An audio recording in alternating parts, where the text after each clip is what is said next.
here to Crystal Springs in 2007. I have a copy of my appraisal. My appraisal says no adverse assessments or environment conditions noted. Someone has lied to me. Someone has lied to the bank, because knowing this, the bank would not have financed my home. The gentleman stated with Ocean Springs that there is a statute of limitation for doing any research or going back and researching things that have went on. So with saying that, what is your procedure for putting this information out for people that want to move to Crystal Springs? I was not notified. I live right across the street from Coombs. I have 3 kids. My home was valued at $100, maybe $27,000. Knowing this, I don't think the bank would have financed its home. Knowing that, I would not have moved to Crystal Springs.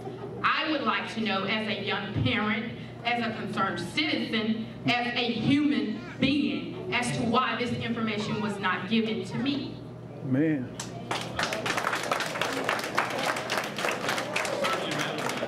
That is a problem. And from a non-DEQ perspective, just as an individual home buyer, if the person put on that report that there were no adverse environmental assessments that had been done, then the person that performed that inspection was lying. I mean, the person, the individual company that was paid to do that assessment on your property for the bank, then that's their personal. I mean, that's that company's issue, because if there was assessment performed on your property, and those records are all available in DEQ, and you can access from the internet, this Bowen Electric Company is a site being handled by DEQ. That information is out there readily available. As a matter of fact, anytime that a commercial property transaction takes place, anytime anybody wants to buy a commercial space, they're required now to cover themselves. They have to perform what's called a Phase 1 environmental assessment. And the professionals that complete those documents are required to look at all environmental records pertaining to what lies around that property and on that property. And so that's all I can tell you is DEQ in this case has the information available to those professionals that perform these assessments. And if they did not acknowledge that on your report, then that's an issue that you have with the person that performed that assessment.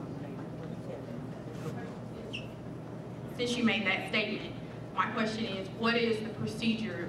Was that information made? From all the people I've heard from here, none of them really know what's going on, just like I don't know what's too much going on about with the water. So my question is, how was this information given and who was it given to? So when this assessment was done on my property, I need to know how that was given to the appraisal, the person that did my appraisal. The person that did your appraisal, in order to be certified to do that, has to know where to look for those records. That's part of their certification and training. They have to know that they have to look at DEQ, so that's potential. They know how to access that. Okay, so I think 2000 is when this problem happened, and I'll be finished. 2000 is when the water has been contaminated. Where and when was this information made known to the public, made known to people that will do assessments or appraisals? The impact to the water supply, as soon as that drinking water well was tested to show anything, they closed that well. That was not being used as part of the drinking water supply network. So,